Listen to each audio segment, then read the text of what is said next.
Marcos capítulo 5, verso 21. Jesus entrou novamente no barco e voltou para o outro lado do mar, onde uma grande multidão se juntou ao seu redor na praia. Então, chegou um dos líderes da sinagoga local, chamado Jairo. Quando viu Jesus, prostrou-se a seus pés e suplicou repetidas vezes: minha filhinha está morrendo. Por favor, venha e ponha as mãos sobre ela. Cure-a para que ela viva. Jesus foi com ele e todo o povo o seguiu apertando-se ao seu redor. E aí do versículos 25 ao 34 conta a história da mulher hemorrágica que foi curada quando tocou nas vestes do Senhor. Hoje não é o nosso alvo, nós vamos pular lá para o versículo 35. Enquanto Jesus ainda falava com a mulher, chegaram mensageiros da casa de Jairo, o líder da sinagoga, e lhe disseram: sua filha morreu. Para que continuar incomodando o mestre? Jesus, porém, ouviu essas palavras e disse a Jairo: não tenha medo, apenas creia. Então Jesus deteve a multidão e não deixou que ninguém o acompanhasse, exceto Pedro, Tiago e João, irmão de Tiago. Quando chegaram à casa do líder da sinagoga, Jesus viu um grande tumulto, com muito choro e lamentação. Então entrou e perguntou: por que todo esse tumulto e choro? A criança não morreu, está apenas dormindo. E a multidão riu de Jesus. Ele, porém, fez todos saírem e levou o pai e a mãe da menina e os 3 discípulos para o quarto onde ela estava deitada. Segurando-a pela mão, disse-lhe: Talita cumi, que quer dizer: menina, levante-se. A menina, que tinha 12 anos, levantou-se de imediato e começou a andar, e todos ficaram muito admirados. Pai, nós queremos agradecer ao Senhor por este tempo, por este momento. Ó Deus, e sabemos que essa história é uma história muito conhecida da igreja. Sabemos que é uma história que, ó Pai, já foi pregada muitas e muitas vezes, mas ela foi colocada aqui na sua palavra, e os evangelhos de Mateus e Lucas também registram este milagre. E nós cremos que há um propósito eterno ó Pai, nesse contexto, nessa história que está relatada aqui. Nós cremos. Por isso, nessa noite, nós queremos aprender com isso e ter a nossa fé renovada, a nossa fé revigorada. Ó Deus, e que muitas meninas, muitos sonhos, muitas coisas preciosas, muitas situações importantes, muitos ministérios possam, ó Deus, ser ressuscitados nesta noite, nas nossas vidas, na vida da igreja, em nome de Jesus. Em nome de Jesus. Irmãos, é um texto muito conhecido, como eu disse, e nós podemos caminhar por ele e salientar ou colocar aqui algumas coisas. É claro que é muito difícil nós esgotarmos tudo que está escrito aqui. Há muita riqueza e há muita verdade. Mas eu acredito que nós podemos pegar algumas coisas principais e aprender e trazer para a nossa vida, para o nosso dia a dia, para que a gente possa então caminhar de forma a ter os nossos sonhos ressuscitados, a ter a nossa vida restaurada, aquilo que nós perdemos, e talvez há um decreto, há uma declaração de falha, de morte, já não deu mais certo, já acabou, e nós podemos então novamente colocar diante de Deus para que Ele restaure a nossa fé, amém? Então, a primeira coisa que eu percebo é que Jairo era um dos principais da sinagoga. Então a Bíblia diz que chegou Jairo, e é engraçado porque você e eu veremos vários milagres na palavra de Deus, que nós não sabemos o nome das pessoas. Então um leproso se prostrou aos pés de Jesus, e a gente não sabe o nome dele. Aquele gadareno que foi liberto de vários demônios, conta aqui um pouco antes, nós não sabemos o nome dele. 10 leprosos foram curados, nós não sabemos o nome de ninguém.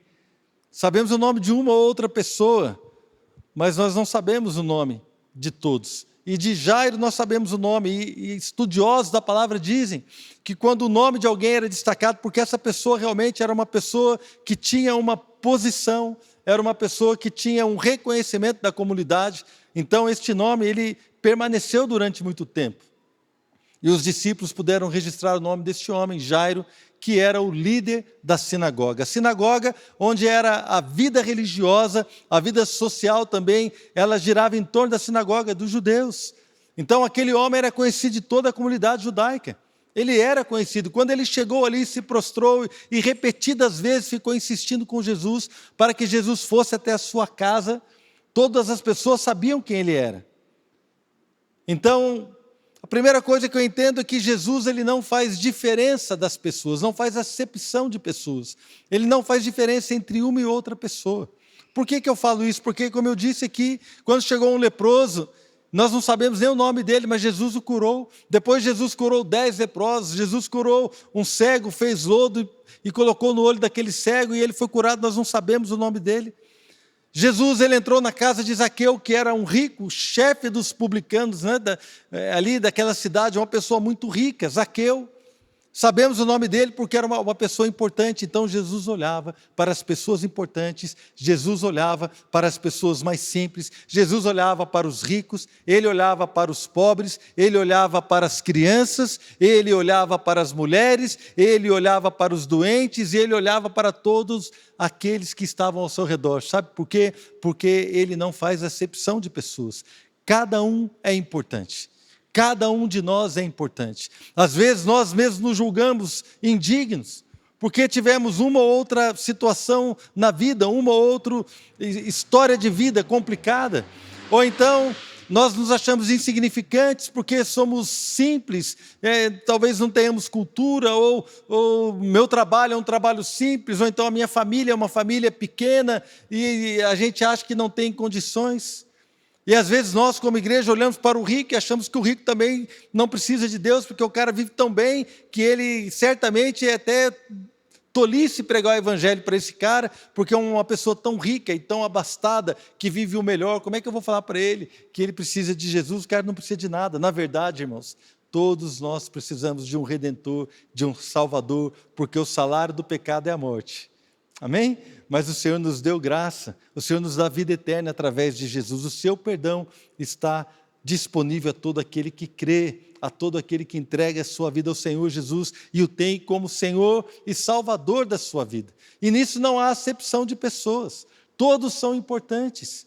Muitas vezes nós ficamos achando que não podemos viver um milagre. Não, o milagre é só para aquele irmão, o milagre é só para aquela pessoa. Eu lembro que eu era novo convertido no meu trabalho, e eu tinha um amigo que trabalhava comigo, ele já era, ele era líder do louvor da igreja que ele participava, ele era o líder do louvor da igreja que ele participava. E ele então um dia chegou para mim, e ele começou a conversar comigo, eu devia ter meses de conversão, 3, 4 meses talvez, e a gente estava conversando, só que nós éramos amigos, muito antes de eu me converter. E ele abriu o coração comigo, ele falou assim: olha, eu estou com uma dificuldade assim, às vezes eu acho que essas promessas não são para mim. E eu era novo convertido, eu falei assim: não é possível que a promessa de Deus não é para ele. Mas ele me pregou o evangelho, ele me ensinou um monte de coisa que eu sei, ele está dizendo para mim que as promessas de Deus não são para ele? E não entrava na minha cabeça de novo convertido, porque eu já sabia, e eu já tinha entendido, que as promessas de Deus, elas são para todos aqueles que creem. Amém, irmãos? Deus não faz diferença de pessoas, não faz. Deus não é porque, de repente, o Dudu é mais alegre, mais espontâneo, ele sai bem no vídeo, ele fala bem, então Deus vai abençoá-lo de uma forma e não vai abençoar você que é tímido, que não sabe falar. Não, querido, não tem nada a ver uma coisa com outra. Cada um tem o seu temperamento, cada um tem o seu lugar, mas a bênção do Senhor está sobre todos. Jesus foi com Jairo para a casa dele, e eu quero declarar sobre a sua vida: Jesus vai com você para a sua casa.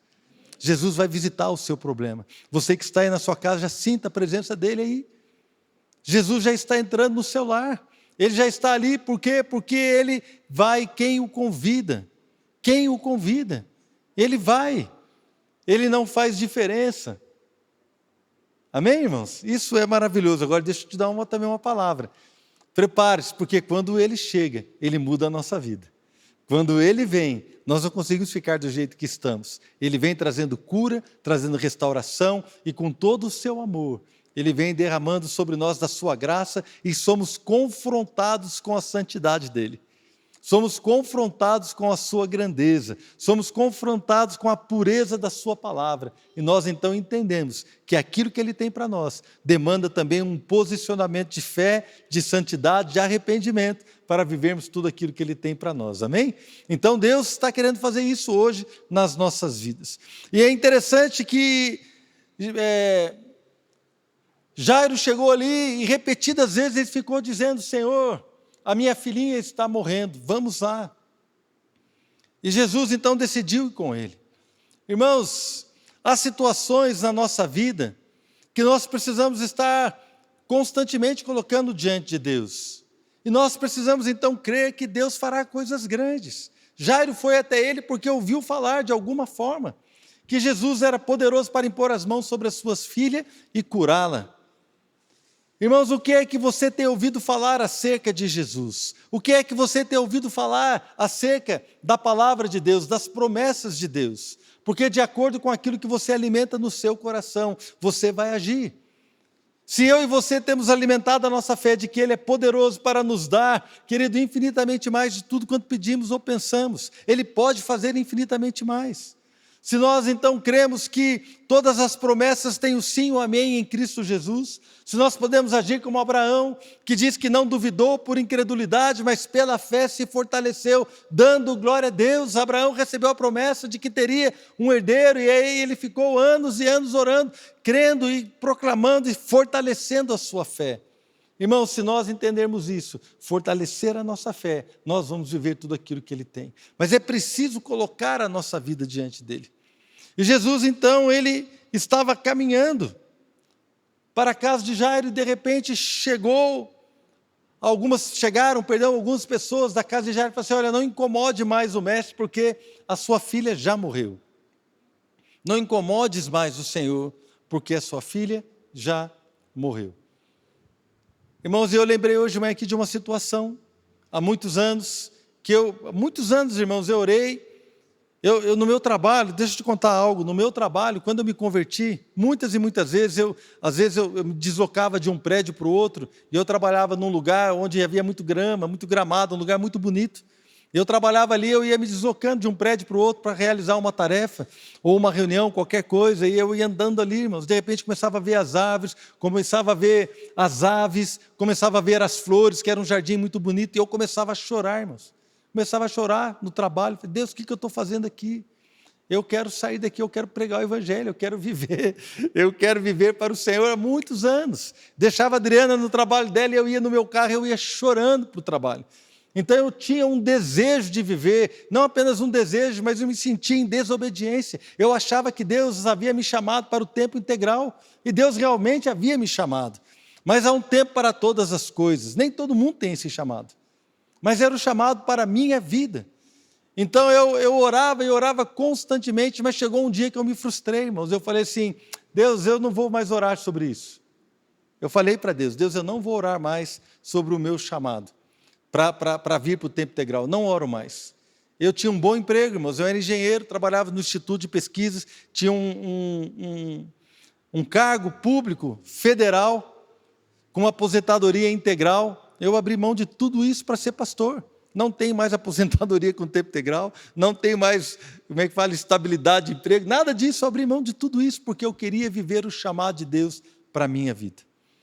Então, irmãos, quando eu queria viver isso, eu falei: Deus, eu não oro mais sobre isso. Não vou orar mais. O Senhor já sabe a minha vontade. Tenho orado já há mais de 20 anos. Muito mais. Tenho orado sobre isso já há muito tempo. O Senhor conhece a minha vontade. E eu vou, hoje é a última, eu falei para Deus, é a última oração que eu faço. Se o Senhor quiser me levar para o tempo integral, amém, eu vou. Se o Senhor não quiser, também não tem problema. Eu não vou deixar de amar o Senhor. E eu já era pastor da igreja, não vou deixar de ser pastor. Vou continuar como pastor, servindo ao Senhor, alegre, feliz, do mesmo jeito. Não vai mudar nada, Senhor. Né? Mas eu não oro mais sobre isso. Por quê? Porque eu tinha decretado, irmãos, uma falência no meu sonho. De alguma forma, eu achei que Deus não ia fazer, era muito difícil de acontecer. De alguma forma, eu falei assim: quer saber, eu estou aqui dando murro em pão de faca, sabe, Deus, eu não vou mais incomodar o Senhor com este assunto. Não quero mais incomodar o Senhor. Não quero mais te incomodar. Outro dia eu estava conversando com o irmão que está com um problema no casamento, conversando com ele, falei assim, irmão, deixa eu te ajudar. Eu falei assim, pastor, eu não quero te incomodar, não tem jeito. Eu não quero mais te incomodar com isso. Pessoas decretando falência no ministério, eu não quero mais. Pessoas decretando falência, derrota, morte no casamento, na vida, no sonho de se casar, no sonho de ter uma faculdade, no sonho de ter um ministério abençoado, no sonho de viver coisas grandes em Deus, sonhos que Deus plantou no seu coração. E eu quero te dizer, querido, Deus não coloca sonhos que são fáceis de alcançar. Se você tem um sonho muito grande, foi Deus que colocou para você, irmão. Porque Deus sempre nos leva a viver o extraordinário, viver muito além da nossa capacidade, a viver muito além da nossa força, é alcançar algo que talvez na minha graça, na minha sabedoria, na minha força eu não alcançaria. Irmãos, eu não seria o marido que eu fui para a Adriana se Deus não tivesse me ajudado. Não seria. Algumas pessoas falam, nossa, você foi um bom marido, é verdade, mas irmãos, só eu sei o quanto de choro que teve, só eu sei o quanto de oração que teve, o quanto de jejum que teve, o quanto de erro que teve, e o quanto de acerto, o quanto de puxão de orelha que eu levei de Deus, quantas vezes Deus me puxou a orelha, com relação ao meu casamento, com relação às minhas filhas. Um dia Deus me chamou no carro, eu estava dirigindo, Deus falou comigo, Marcelo, posso falar com você? Eu falei, claro, Senhor. Fala que o teu servo ouve. Ele falou assim, você tem sido muito exigente com as suas filhas. Se eu fosse exigente com você da maneira como você tem sido com elas, você não suporta um erro, elas não podem falar nada, elas não podem cometer nada, que você sempre é crítico, sempre é muito duro. Se eu fosse assim com você, e olha que você tem cometido vários erros na minha presença, se eu agisse com você da forma como você tem agido com as suas filhas, você já estaria desanimado. E eu falei assim, o senhor tem razão. Cheguei em casa, pedi perdão para as minhas filhas e tentei corrigir o rumo. Irmãos, por quê? Porque Deus sempre nos leva a viver algo tremendo, algo maior do que nós podemos viver na nossa força, naquilo que nós entendemos com a nossa mente, porque o Espírito Santo nos ajuda. Você crê que o Espírito Santo te ajuda a viver de uma forma diferente? Você crê, irmão, que o Espírito Santo pode te levar a viver o sonho que você tem? Pode revelar os sonhos de Deus? Pode revelar aquilo que Deus quer fazer? Mas então eu havia decretado a morte nisso, eu não queria mais orar. Foi durante a semana eu fiz essa oração, nem a Adriana sabia disso. E nós chegamos aqui na sexta-feira à noite, e uma irmã veio orar comigo e falou assim, pastor, eu queria falar com você.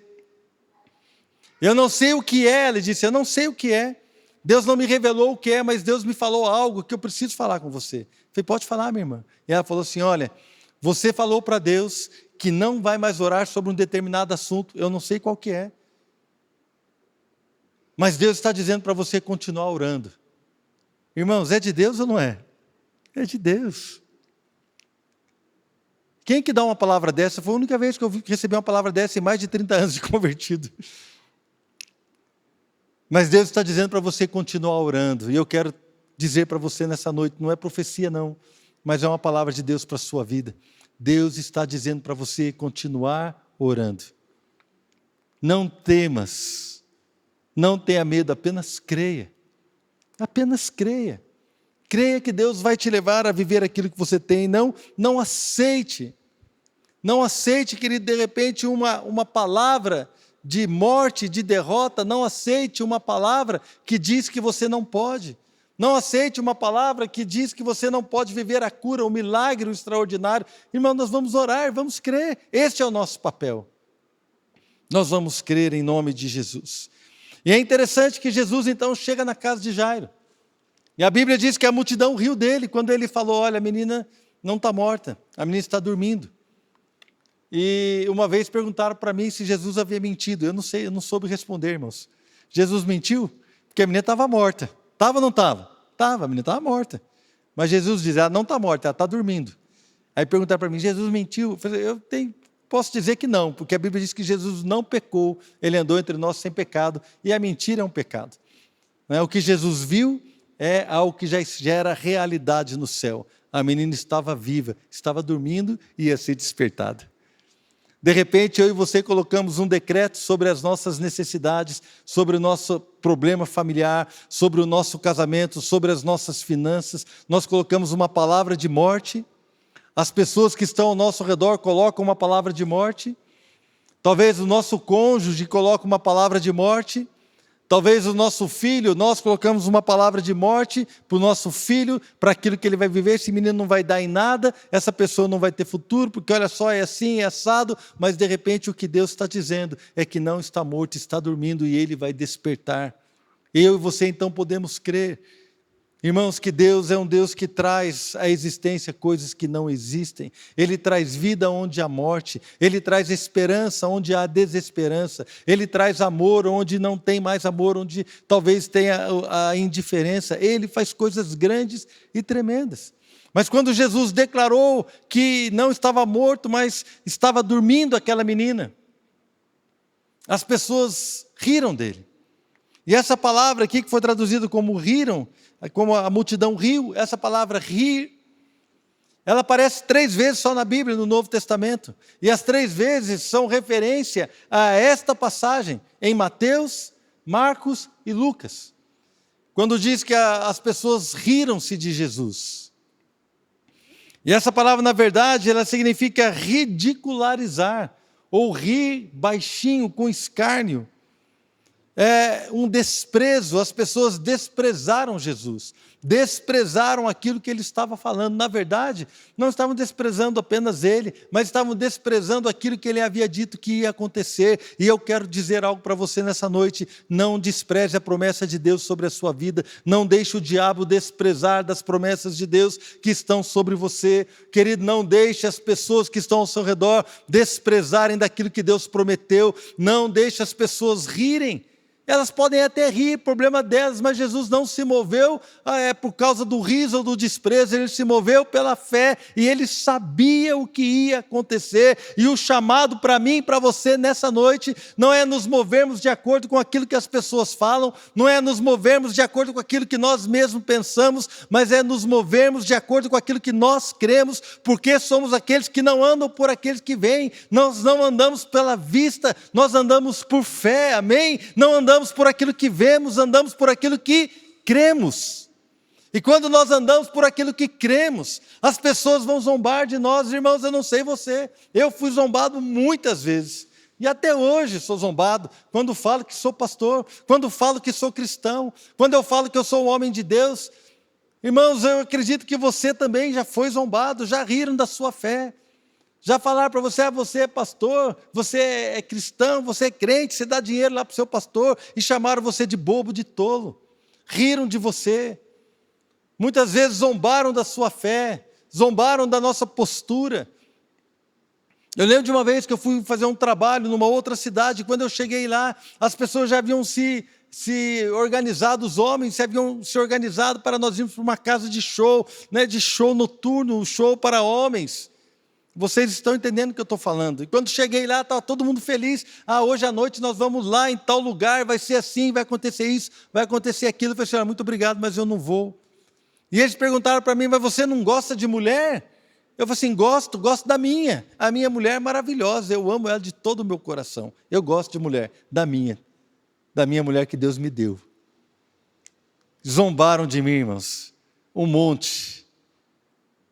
Mas eu não ando por aquilo que as pessoas falam, eu ando por aquilo que eu creio. E você? Você que é jovem, você que é adolescente, você que é homem, você que é mulher, nós que somos homens de Deus, precisamos andar por aquilo que cremos. Quais são as afrontas que temos recebido? Jesus recebeu várias afrontas, irmãos, mas ele sabia quem ele era, ele sabia o que ia fazer, ele sabia qual era a sua identidade.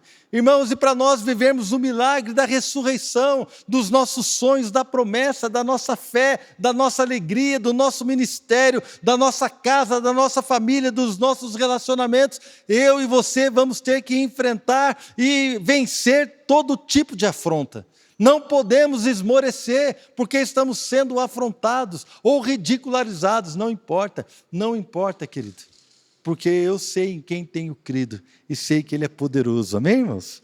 Nós sabemos em quem temos crido. A multidão desprezou Jesus. Outra coisa que Jesus enfrentou, e agora eu estou falando dele, ele enfrentou incredulidade. Quando ele esteve pregando na sua própria terra, lá em Mateus 13, versículo 58, diz que por causa da incredulidade deles, realizou ali apenas uns poucos milagres. Não é? Nós sabemos aqui que a incredulidade foi acompanhada por uma falta de honra. Olha só o que Mateus escreveu, irmãos, por causa da incredulidade daquela cidade. Jesus fez apenas uns poucos milagres. Quem gostaria de ver uns poucos milagres hoje? Quem quer ver muito milagre? Mas a gente não tem visto nem poucos milagres. Vocês concordam?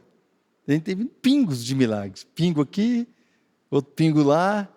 Parece que se eu tivesse visto poucos milagres, eu já estaria feliz, buscando, é claro, muito mais. Mas Mateus estava assim, indignado, Mateus estava assombrado, por causa da incredulidade. Jesus só pôde fazer ali apenas alguns poucos milagres, por causa da incredulidade. Mas Jesus mesmo assim, ele se moveu. As pessoas não receberam, mas ele se moveu, e aqueles que tinham fé receberam o seu milagre. Jesus se moveu, irmãos. Embora as pessoas não crescem que ele pudesse fazer, ele fez na vida daqueles que creram. Irmãos, então, muitas vezes nós vamos ser tentados com incredulidade. As pessoas que estão ao nosso redor não vão crer. Você vai falar para o seu pai, talvez, para um colega, ou na sua casa, os seus familiares vão duvidar, não vão crer. Querido, não se preocupe, eu e você não somos daqueles que retrocedem para a perdição. Nós somos daqueles que seguem em frente para alcançar a promessa, para alcançar aquilo que Deus tem para nós. Outra coisa que Jesus sofreu, ele foi chamado de blasfemador. Lá em Lucas capítulo 5, verso 21, os fariseus e mestres da lei pensavam: quem ele pensa que é? Isso é blasfêmia. Somente Deus pode perdoar pecados.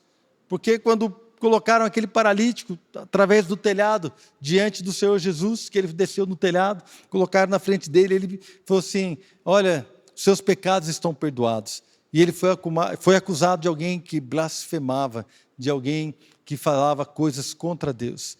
Eu não sei você, irmãos, eu já fui acusado de blasfemador. Quando eu me converti, eu lembro no meu trabalho, chegou um rapaz para mim e começou a querer debater a Bíblia. Eu não conhecia nada da Bíblia, irmãos. Imagina, o cara chegou e começou a colocar, dizendo que eu estava blasfemando, abandonando a minha religião. Então eu estava ali agora, abandonando algumas coisas, a tradição da minha família, e eu estava blasfemando. Pegou a Bíblia, abriu um monte de versículo. Mas eu lembro que eu tinha lido uma coisa eu tinha lido no Evangelho de João, né? Aqueles que são de Cristo Jesus, o Espírito Santo testifica com o nosso coração que somos filhos de Deus. Está na primeira carta de João. O Espírito Santo testifica conosco que nós somos. Eu sabia, o Espírito Santo testificava no meu coração que eu estava no caminho certo, crendo em Jesus, o único digno de louvor, o único mediador entre Deus e os homens, o único e suficiente Salvador da minha vida. Amém, irmãos? Então, Jesus enfrentou afrontas, mas ele continuou fazendo aquilo para o que foi chamado. Olha só, ele foi acusado de expulsar demônios pelo poder de Belzebu. Alguns disseram, é pelo poder de Belzebu, príncipe dos demônios. Outra tradução diz, o maioral dos demônios. É por esse poder que ele, Jesus, expulsa os demônios. Ele enfrentou todo tipo de afronta, de oposição, mas ele não retrocedeu porque ele sabia quem ele era. Irmãos, Deus está falando conosco que nós não podemos retroceder, nós temos que continuar caminhando, crendo naquilo que Deus vai fazer na nossa vida e através dela para viver milagres. Não podemos retroceder. Jesus foi acusado de enganador. Havia muita discussão a seu respeito, João capítulo 7, verso 12. Havia muita discussão a seu respeito entre as multidões. Alguns afirmavam, ele é um homem bom, enquanto outros diziam, não, ele não passa de um impostor que engana o povo. Olha só, irmãos, foi acusado de falso profeta, quando ele foi jantar na casa do fariseu, do Simão, e ele estava ali, ele se debruçou sobre a mesa, veio uma mulher da cidade, pecadora, e começou ali a lavar os seus pés com as suas águas, enxugar com os seus cabelos. E quando o fariseu que havia convidado Jesus viu isso, disse consigo, se este homem fosse profeta, saberia que tipo de mulher está tocando nele, ela é uma pecadora. Foi acusado de tantas coisas, irmãos, sofreu tantas afrontas, mas ele permaneceu firme. Ele, como diz em Hebreus, ele não fez caso da vergonha, da ignomínia, e ele suportou a cruz, em troca da alegria que estava proposta. Amém? É disso que nós estamos falando nessa noite. Irmãos, que para viver milagres, para viver a ressurreição dos sonhos, para viver a ressurreição da nossa fé, para que a nossa fé seja revigorada, fortalecida, possa ser novamente avivada, uma fé ativa que produz resultados, nós precisamos enfrentar e viver de acordo com aquilo que Deus tem falado para nós, não olhando para a ridicularização, não nos preocupando com aquilo que possa vir sobre nós ou contra nós, como afronta, mas ficar firme na palavra, na obediência, na fé, na alegria, na comunhão com a igreja, caminhando firmes, olhando para o autor e consumador da nossa fé, porque eu e você vamos viver mais milagres, porque já temos vivido e vamos viver mais. Você crê? Você crê que Deus pode fazer isso na sua vida? Então nós vemos aqui outra coisa interessante, que o propósito de Jesus não mudou com a ridicularização. Você concorda que aquilo pode ter afetado até a fé de Jairo?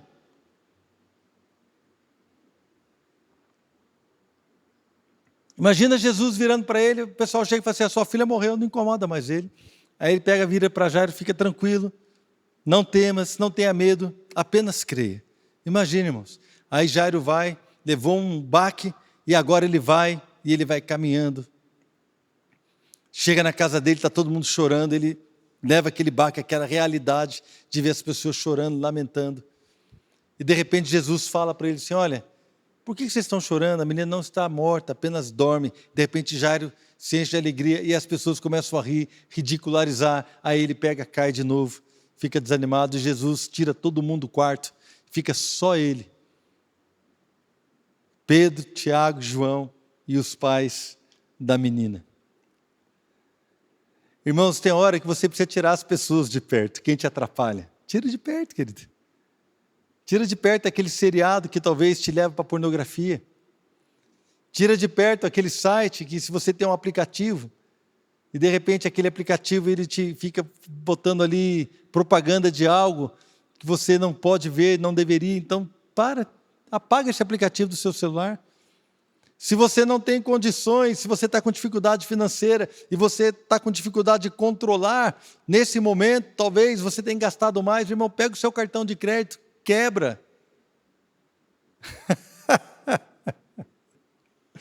Quebra o seu cartão de crédito, irmão, e apaga o aplicativo do celular também. Tira as coisas que te atrapalham. Tira as vozes que te prendem. Afasta amigos que te colocam para baixo, meu irmão, não adianta. Há momentos que para você ver um milagre, tem que ser você, o Senhor Jesus, e amigos, aqueles que creem junto com você. É com esse que nós vamos andar. Amém? É com esse que nós vamos andar. É com homens e mulheres de Deus, e nós vamos então caminhar. Jesus fez isso, tirou toda aquela confusão, e ele virou para aquela menina e falou assim, Talita cumi, que significa, menina, levante-se. E o que aconteceu, irmãos? A menina se levantou e começou a andar. Aqui em Marcos não fala, mas lá em Mateus diz que esse fato se tornou conhecido em toda aquela região. Irmãos, quando nós vivemos milagres, todos os nossos familiares vão ver. A minha sogra, que já está na glória, dona Edna, eu a chamava carinhosamente de Pitica, a minha sogra. Ela viveu um milagre, irmãos. Quando a gente estava começando a converter, estava começando a ir para a igreja, então ela estava com era tuberculose renal, né, Adriana? Estava com a tuberculose renal. E ela então tinha que colher a urina para fazer o exame, a urina dela era cor de Coca-Cola, irmãos. Já uma semana ela colhia a urina, e aquela urina preta com cor de Coca-Cola. Nós fomos numa vigília, eu e a Adriana, primeira vigília que nós fomos na nossa vida. Oi? 8 meses, né? Que ela estava com essa urina preta, assim, escura. 8 meses, irmãos. E nós fomos numa vigília, eu e a Adriana. E na hora da vigília, tínhamos poucas pessoas na casa de um irmão lá em Jacareí. E nós estávamos ali para orar por aquela situação e colocar pedido. E a Adriana falou assim, eu gostaria que orassem pela minha mãe, que está assim, nós levantamos um clamor, irmãos, e foi um fogo naquela vigília, e foi ali um clamor, e quando terminou, chegou uma irmã, pegou na mão da Adriana e falou assim, a sua mãe está curada. Isso foi num sábado à noite. Na segunda-feira ela tinha que ir ao médico. Na segunda-feira ela me ligou no meu trabalho para dar o testemunho. Naquela época não tinha celular, não tinha nada. Isso é em 1990. Ela me ligou no meu trabalho, aqueles telefonão, né, irmão, fixo, eu atendi, era a Pitica. Ela assim, Marcelo, preciso te contar, o que foi? A minha urina está clara, não tenho dor, não tenho nada. Oh, glória! Imagina, irmãos. E eu lembro que nós tínhamos um grupo que a gente orava na hora do almoço com alguns irmãos, e o irmão começou a tocar o violão, um irmão que estudou comigo no curso técnico. Eu era terrível, irmãos, eu era terrível. Eu ali, novo convertido, aí ele começou a tocar um louvor, e o louvor é esse que nós cantamos hoje, é o único que é digno de receber. E eu me acabei de chorar na presença do Senhor, de gratidão por ter visto um milagre. Irmãos, e aquele milagre se tornou conhecido das pessoas que estão ao nosso redor. A minha sogra se tornou evangelista.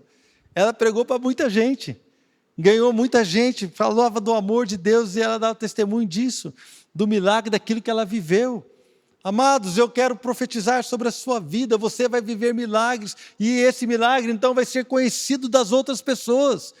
Assim como Jairo caminhou ali com Cristo, Jesus foi com ele até lá, e esse milagre se tornou conhecido de toda aquela região. Eu quero declarar sobre a sua vida, o milagre que vai acontecer na sua vida vai se tornar conhecido das pessoas, e as primeiras pessoas que vão ver isso são seus próprios familiares, vão ver a sua transformação, vão ver você falando em línguas, vão ver você profetizando, adorando, chorando na presença do Senhor, uma transformação de vida, uma alegria, uma celebração, e aí, irmãos, as coisas vão começar a acontecer, as coisas vão começar a acontecer, pessoas serão curadas, irmãos, haverá provisão financeira, situações vão acontecer tremendas, irmãos, tremendas, porque eu lembro quando eu fui pregar para minha irmã, que também já morreu, minha irmã também já está na glória, se converteu e está com o Senhor Jesus hoje. A primeira vez ela morava numa outra cidade, no Rio de Janeiro, quando eu me converti, ela veio para cá, e eu comecei a falar do amor de Jesus para ela, do perdão de Cristo para ela. Irmãos, eu não tinha um discurso muito fundamentado, eu não tinha talvez muito conhecimento, porque eu era novo convertido, mas uma coisa eu sabia, Jesus havia me perdoado, havia tocado na minha vida, e sabe o que a minha irmã me falou? Ela falou assim, Marcelo, eu nunca vi você falando assim, há algo diferente em você, quando você fala de Jesus, os seus olhos brilham, eu vejo algo diferente na sua vida, e ela então se converteu, irmãos. Sabe por quê? Porque viu o brilho, viu a alegria, viu mudança, viu transformação. Irmão, sabe o que falta para mim e para você? É brilho no olhar, é alegria, é celebração. Irmãos, é a glória de Deus, são os rios de água viva que fluem do nosso interior, tocando vidas, transbordando em nós e tocando aqueles que estão ao nosso redor.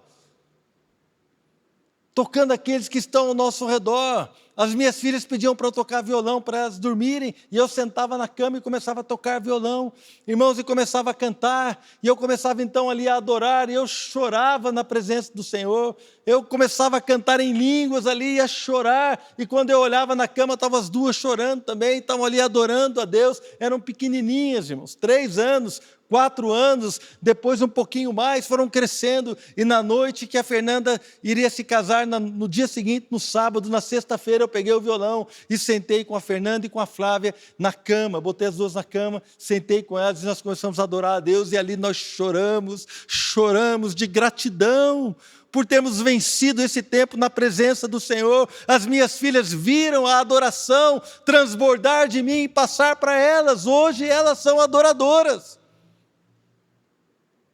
porque foram impactadas, irmãos. Nós precisamos impactar as pessoas com a nossa vida, com aquilo que somos, com aquilo que Deus tem nos dado. E para isso, eu e você não podemos retroceder diante das afrontas, não podemos voltar para trás, não podemos voltar e desistir daquilo que Deus nos prometeu. Nesta noite, eu quero convidar você a crer naquilo que Deus prometeu para você. Quem é você, querido? Eu sou assim, eu sou simples, eu não tenho conhecimento, eu não sei falar, não, eu sou rico, eu sou abastado, eu não preciso de nada. Irmãos, quem é você? Não importa. Jesus não faz acepção de pessoas, Ele quer tocar a sua vida e Ele olha para você do mesmo jeito. Que Ele olha para um, para outro, Ele olha para nós da mesma forma, somos iguais diante dEle. Ele quer tocar na sua vida. Do que você precisa hoje? Do que você precisa, irmãos? Quais são os seus sentimentos que têm roubado a sua fé? Quais são as afrontas que têm aplacado a sua fé? Que têm aplacado o seu ânimo? Que têm aplacado a sua força? Que têm resistido você, irmãos? Quais são as lutas que você tem passado? Que de repente, quando você olha e fala assim, quer saber de uma coisa? Eu não vou mais incomodar o Senhor. Quem está aqui pregando para vocês é alguém que já falou isso para Deus. Eu falei assim, eu não vou mais incomodar o Senhor.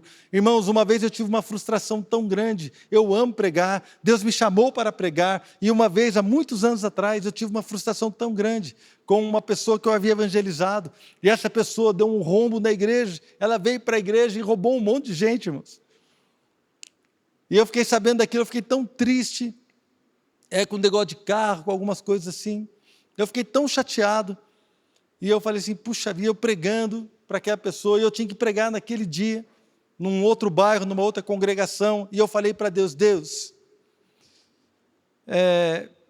eu não estou com vontade de pregar, não, a gente prega e as pessoas não mudam. Eu falei isso para Deus, falei assim, Deus, a gente prega e as pessoas não mudam. Vou pregar qualquer coisa, e peguei uma palavra que eu tinha lá, tal, e fui para pregar, irmãos, qualquer coisa. Estou falando isso é uma vergonha. Mas é verdade, aconteceu comigo.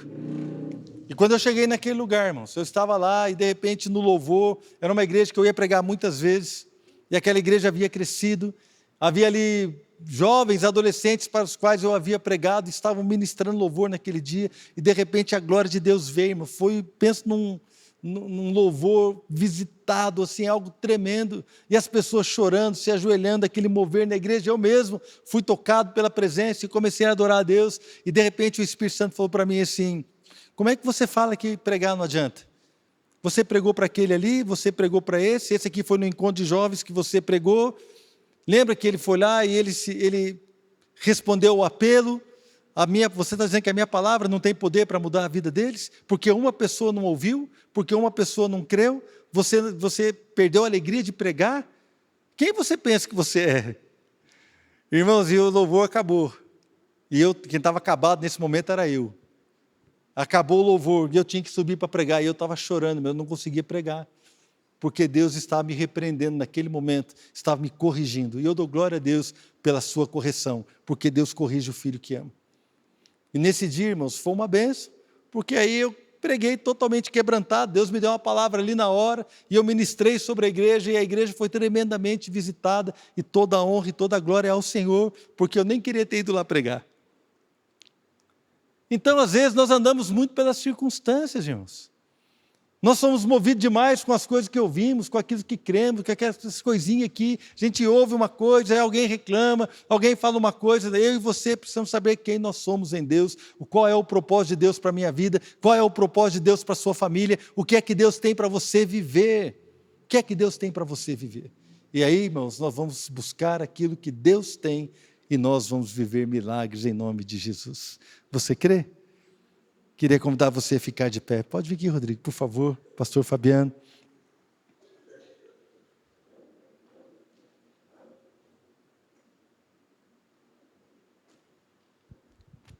Eu tenho certeza, irmãos, que Deus fará grandes coisas na sua vida e através da sua vida.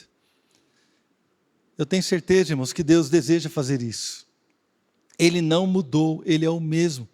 Ontem, hoje e para sempre. Ele é o mesmo.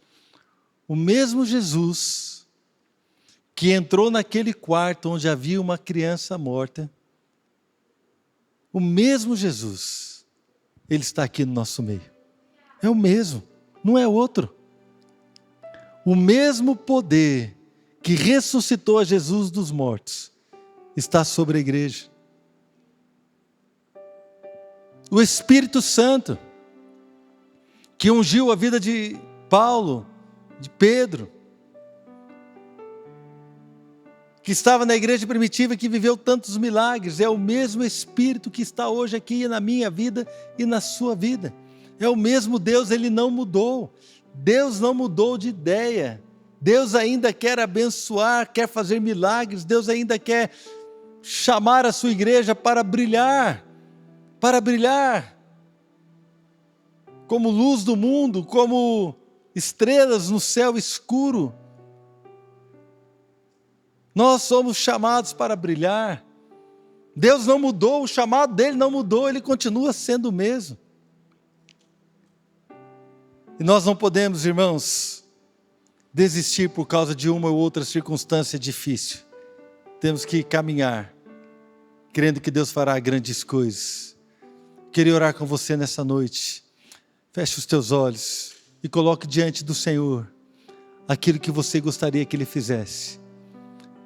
O mesmo Jesus, se você tiver como imaginar isso, o mesmo Jesus que entrou naquele quarto, que tirou toda aquela multidão, tirou toda a zombaria, tirou todo o desprezo, tirou todo o escárnio, Ele tirou tudo aquilo que estava atrapalhando a fé de Jairo. Esse mesmo Jesus, Ele quer entrar aqui hoje na minha vida, na sua vida, no nosso quarto, na nossa casa. Ele quer visitar o lugar do nosso problema, o lugar da nossa dificuldade. Ele está agora visitando quartos fechados em alguns corações. Aleluia! Aleluia! Ele foi à casa de Jairo porque Jairo o chamou, o convidou. E aqueles que o têm chamado, convidado para entrar em lugares escuros, talvez aí na sua casa, no seu quarto, Ele vai entrar e Ele vai entrar. E Ele então vai começar a trabalhar aí na sua vida. Vai começar a restaurar. Vai começar a restaurar. Restaurar.